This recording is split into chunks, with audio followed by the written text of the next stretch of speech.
Hey there, welcome to the channel. Did you know that Dolly Parton has a recipe for a gluten-free pie crust? Today, I'm going to show you how to make it, so let's get started. To make the pie crust, the first thing you want to do is get a 9-inch pie dish and spray it down with some cooking spray.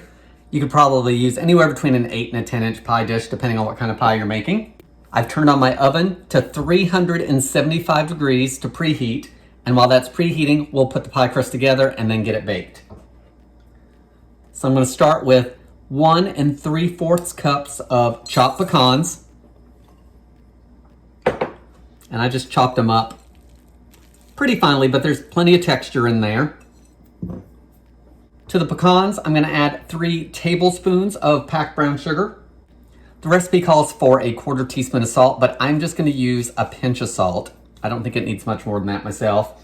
And the last ingredient is butter. We're going to use 3 tablespoons of butter. So if you're using salted butter, you probably don't need the salt at all. I'm using unsalted butter here.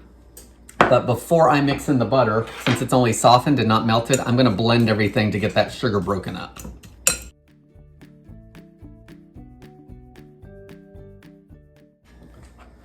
All right, let's add in that softened butter. Let's get back in with our fork and get everything blended together.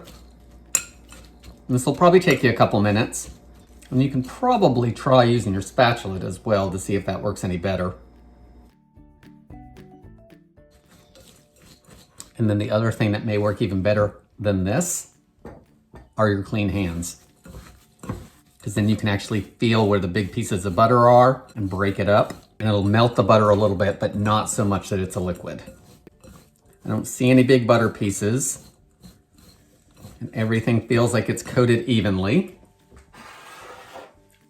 Back this up, put our pie dish down, and of course, just like any other pie crust, we want to press it in evenly on the bottom and up the sides.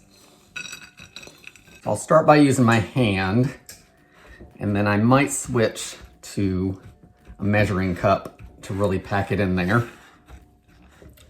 All right, I'm going to switch over to the bottom of the measuring cup and see how that goes for me, because that'll really pack in those nuts tightly. You might be able to get away with a 10-inch pie dish if you have that size.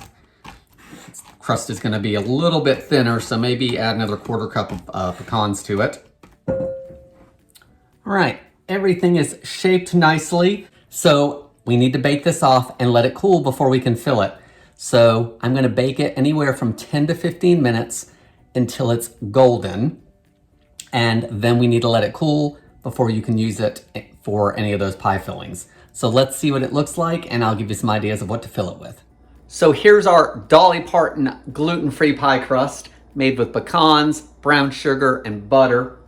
Looks great. I baked it for just about 12 minutes, and it is lightly golden, especially around the edges. And you could smell it in the oven. Once it smells nutty, you want to really start checking it. So I would check this after 10 minutes and then bake it longer if needed. Now it needs to cool before we can fill it.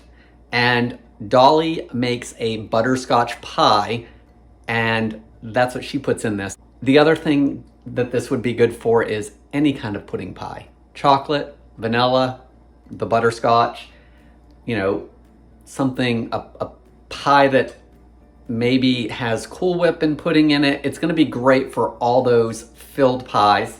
Pumpkin pie in here would probably be great. But anyway, it's just another gluten-free pie crust to add to that arsenal of gluten-free recipes. I want to thank you so much for watching. I hope you enjoyed the video, and I look forward to seeing you in the next one.